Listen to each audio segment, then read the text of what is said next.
guys, I'm going to be wicking an Igo-L, which is a great little dripping atomizer.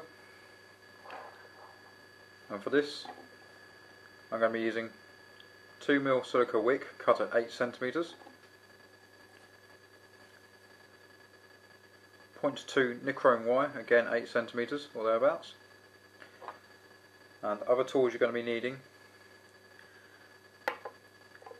nail clippers, great for cutting the wick and the wire if you want to, small screwdriver to undo the screws on the Igo-L,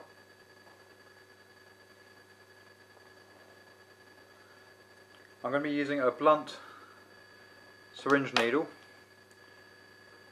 You can use anything else, maybe a small drill bit or another sort of rigid piece of metal. I'll show you why in a minute. And a lighter. Okay, so what we're going to be doing is doubling over the wick. So we're going to fold it in half. So fold it onto the flats. Watch out for those fraying ends. They're not an issue as such, but the more you put on them, the more they fray. Okay, and the coil will be going around this loop bit here. Now the reason we need a rigid piece of metal or a blunt syringe in this case is to make sure that we have something to work on. So you have an almost semi-rigid piece of wick. I'm going to be using a clamp here. This is just a cheap pound shop jobby. I'm clamping that wick in place. Put it down for a minute.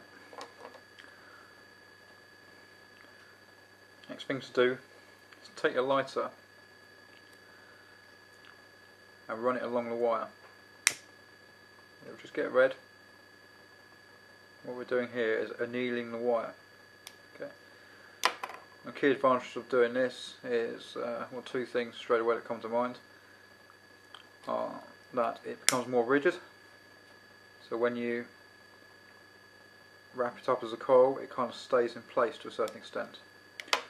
And also it burns off any sort of production mess left over. Now you'll probably see, I don't know if you can see in the video, but it's effectively a little bit darker, so it looks like it's been burnt. It looks like it's got almost like a bronzy finish. Okay.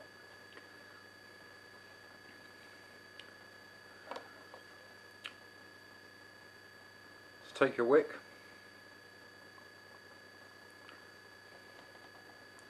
get your piece of wire.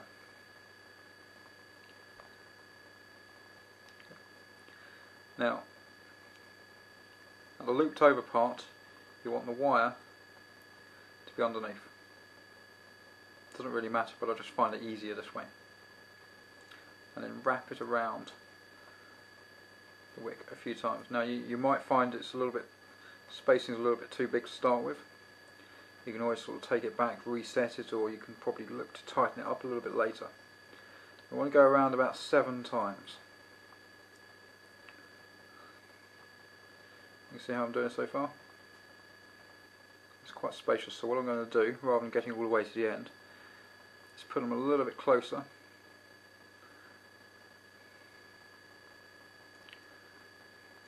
and taking the tension away.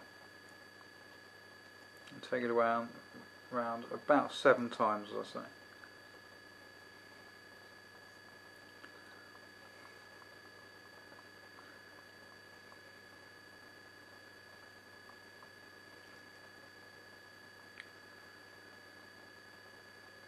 It does take a little bit of practice, and you will get there in the end. I don't know if you can see that. Okay, so once more, what I'm going to do is just take that last one around because I want it as close to the end as possible.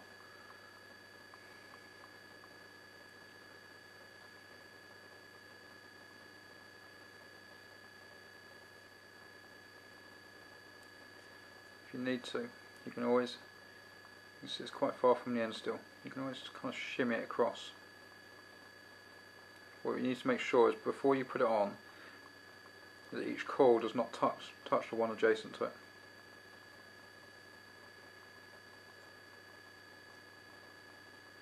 Okay, so just move those into whatever position you want.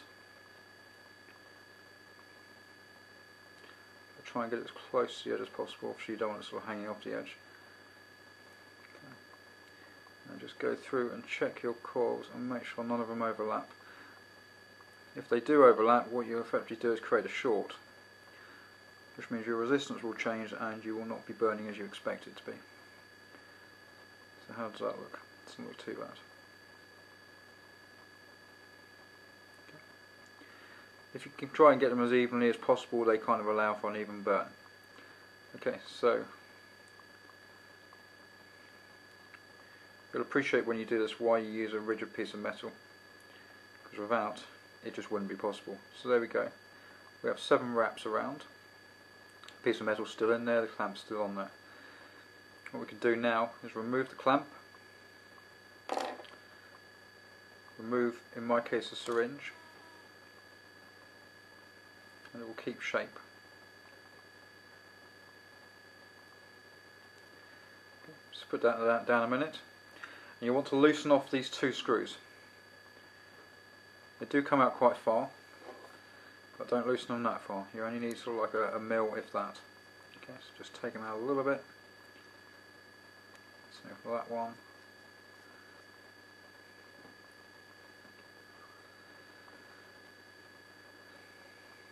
And you want the looped end to go around the outer pin. Best thing to do, hopefully you can see this, is literally just bend it around, use your fingernail or something, just tuck it around the other side a little bit. Same with the other one. Bend it around, put it around if you can, if you've got enough wire there.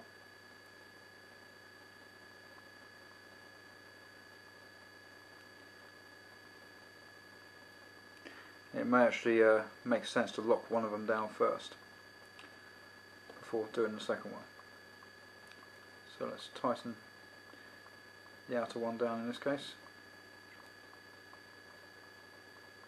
Make sure that wire has gone through, you don't want it slipping out as you tighten it up.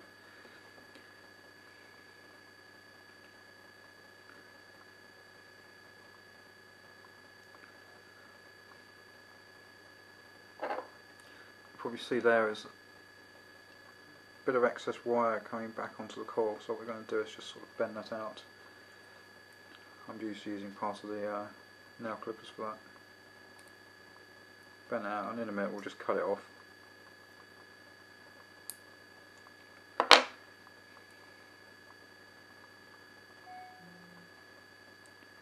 And when you're happy with the other side, let's just tuck that in. Screw this up. Okay. Oh. Done that wrong way. Just make sure, as I say, it said on the other one, just make sure the wire is actually going around the post. The second one can be a little bit harder to do, so just wrap it around as much as you can. You can always trim it down a little bit later.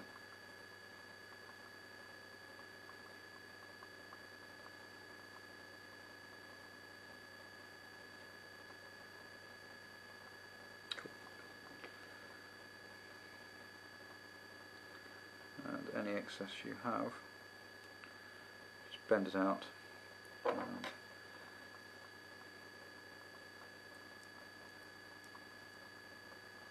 snip it off.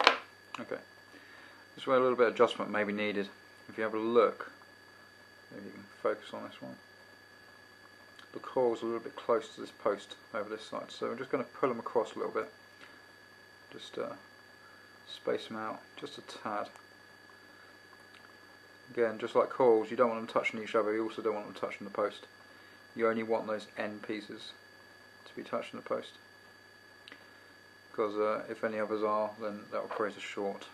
Okay, I'm just going to pull that out a bit.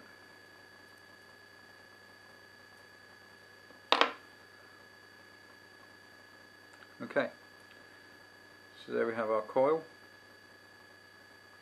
If that comes out alright. And we're going to be looping these around, and maybe actually it may actually be a little bit too much here, and tucking them underneath there. And what that does is effectively just allows a lot of juice to be pulled up this area here and around the wick itself too. So one of the things I suggest you do now, when all the ends get frayed, just lick your fingers and run them over them. Okay, just tighten them up a little bit. Don't worry about getting any water or whatever on there. And then, as I say, just literally poke them back underneath. You might need to use like a screwdriver or something like that, or anything you have lying around.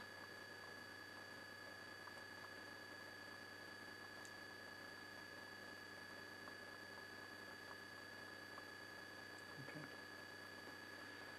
As you can see, what we created there is sort of like a cross around this point here.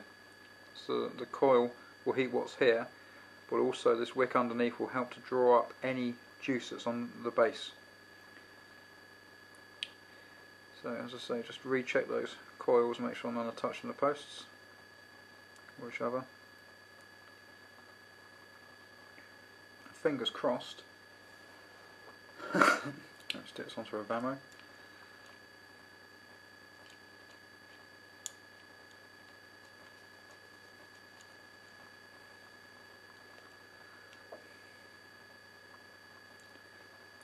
You can see that 2.5 ohm. Okay. So obviously you can adjust the number of coils to increase or decrease the resistance, and what you should find, hopefully, if you burn it, I'm going to stick it to 8 watts just to be safe.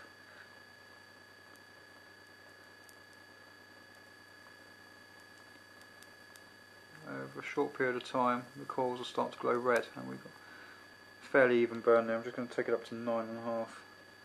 See if you can see. I don't know if you can see of the camera, but the centres and then the outsides are going, so they're all glowing red, so that's good. It's brilliant. Actually, what you can do is just throw a little bit of juice on there. I'm just using some of the stuff I've been trialling out. Gingerbread. I like the smell of this one.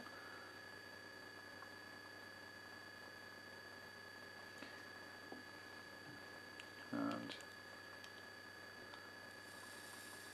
there you go.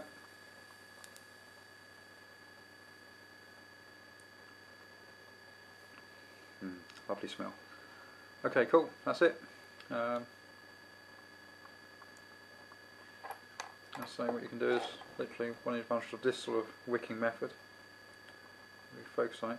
You can effectively drown the whole wick, even underneath, and you actually get quite a lot out of this wick before you need to throw some more juice onto it. You can see it's sort of flooding the bottom. It's brilliant, and you can effectively just fake that.